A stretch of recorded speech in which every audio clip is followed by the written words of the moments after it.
Fresh Morning. Fresh Morning. Sur les 104.5 Urban FM, la station urbaine, Gina. Bonjour. Rebonjour la fraîche. Donc on parle des épaves de voitures ce matin. Oui, on parle des épaves de voitures ce matin. Donc une épave, vous le savez, c'est un élément corporel qui n'est plus en état de circuler. Cela peut bien sûr concerner une voiture, une moto, un bateau ou même un avion. Et une épave ne possède généralement pas de propriétaire. Elle se trouve échouée quelque part dans la nature et puis voilà, on l'abandonne là. Mais ça comporte néanmoins de nombreux dangers pour l'environnement, mais aussi pour toutes les personnes qui vivent autour. Et donc c'est pour ça que l'on a décidé de parler des épaves ce matin. Donc aussi loin qu'on puisse remonter sur cette question des épaves au Gabon, lorsque vous recherchez les opérations pour libérer les trottoirs des épaves de voitures à Libreville, ben ça remonte à, on peut repartir jusqu'en, là je vois 2012, là je vois 2009. Jusqu'en 2009, on parlait encore de cette question des épaves. C'est un peu comme la question de libérer les trottoirs. Ben, on est toujours dedans en fait. Les années passent et on y est toujours. Donc, comme je le disais, ben, les épaves de voitures sont d'abord un problème pour l'environnement, mais c'est aussi un problème de santé et de sécurité pour les personnes qui vivent dans les endroits où ces épaves sont posées. Comme je le disais aussi en introduction dans la définition, ce qui caractérise une épave, c'est que la plupart du temps, ça n'a pas de propriétaire. Il y a quelqu'un qui vient là la nuit, qui gare sa caisse, un peu comme au moins deux, qui gare sa bicoque de voiture et puis voilà, il disparaît. On ne sait pas trop qui c'est, on ne sait pas trop à qui appartient cette voiture qui peut plus circuler du tout. Mais bon voilà, elle reste là et c'est à ce niveau qu'elle pose donc des problèmes par rapport au fait que si vous regardez les différentes ruelles de Libreville dans certains quartiers, vous allez voir qu'en fait parfois on n'a pas véritablement un problème de route ou du style on n'a pas de route et ainsi de suite.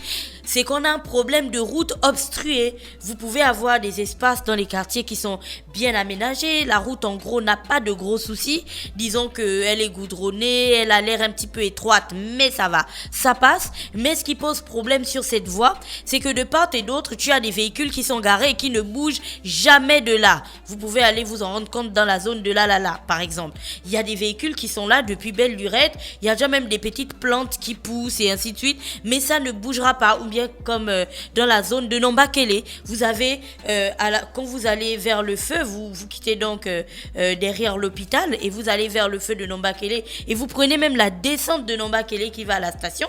Vous allez vous rendre compte qu'à cet endroit, peu importe le jour où vous passez, peu importe l'heure, il y a toujours des véhicules parqués. C'est que ces véhicules-là, c'est pas que, ben voilà, écoutez, ils sont là, il y a des personnes qui viennent les garer. Non, c'est qu'ils sont là depuis belle lurette et ces personnes-là ont pensé que c'était un garage en fait. Et puis voilà, ils ont abandonné leur véhicule et ils sont partis. Vous pouvez aussi vous en rendre compte dans la zone de Mbolo où c'est devenu très difficile de rentrer, de sortir de Mbolo qui, soit dit en passant, est quand même un centre commercial emblématique du Gabon. Lorsque les gens viennent au Gabon, ils ont envie d'aller à Mbolo. Je parle de Mbolo, pas Casino.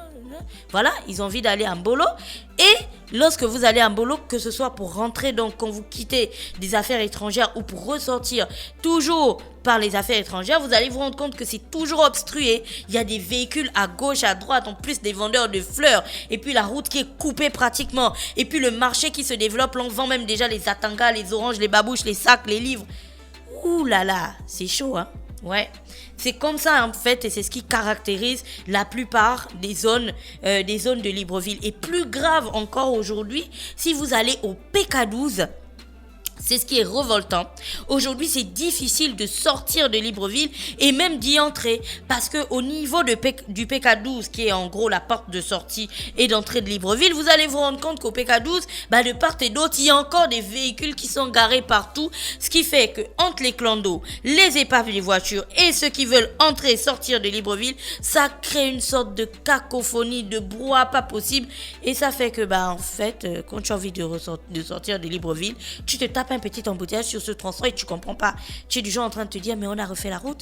Pourquoi ça bloque? C'est où que ça bloque et ainsi de suite. Ça vient aussi de ces épaves de voiture. Donc les épaves de voiture, il est bien temps que l'on s'arrête un petit peu et qu'on trouve une solution définitive à ces questions d'épaves. Pourquoi? On a vu, on a la brigade bleue de la SEG, on avait encore la brigade je ne sais pas trop quoi, je ne sais pas, on avait les nuits blanches. il y avait les nuits blanches aussi pour l'électricité, ainsi de suite. Ben voilà, ce serait aussi l'occasion de réfléchir peut-être à une brigade anti-épave, où ce serait en fait des équipes qui circuleraient avec tu vois, les voitures qui remorquent les autres voitures là, comment on appelle ça, tu vois, des grues, Des remorqueurs? Non, le remorqueur, en fait, c'est pas... Il y a un nom pour la voiture. La dépanneuse? Voilà, les dépanneuses. La brigade en question circulerait du coup avec une dépanneuse dans tout Libreville.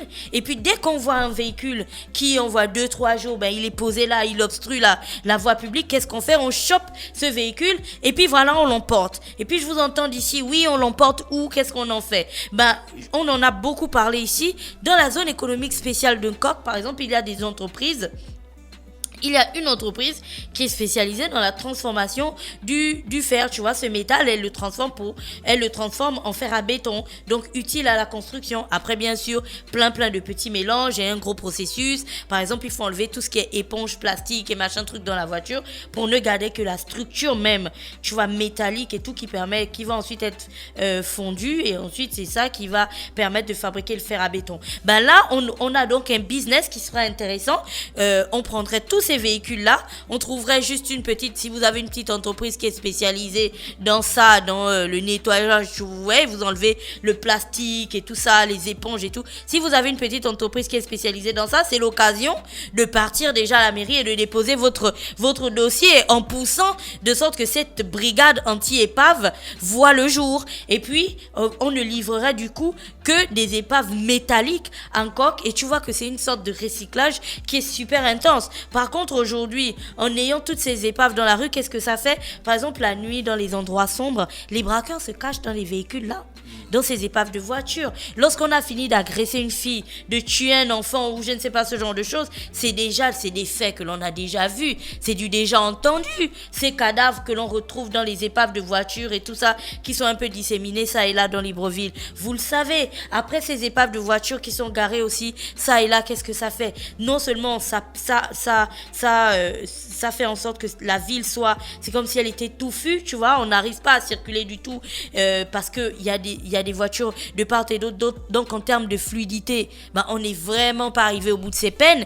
Et puis après, il y a aussi un élément esthétique qui est hyper important. Je sais pas pour vous, dans les pays où vous avez voyagé, mais les gars, ils ont des fourrières chez eux. On prend une voiture et puis on la met à la fourrière et puis voilà, les gens, ils savent comment ils utilisent la fourrière.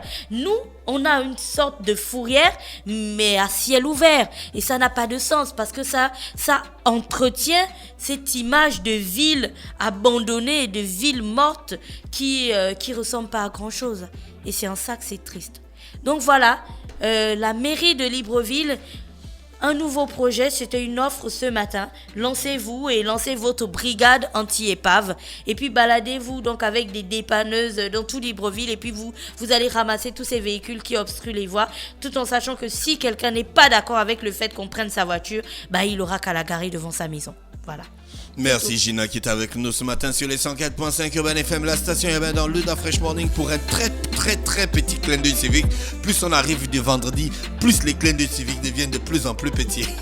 On n'a plus le temps. On n'a plus le temps.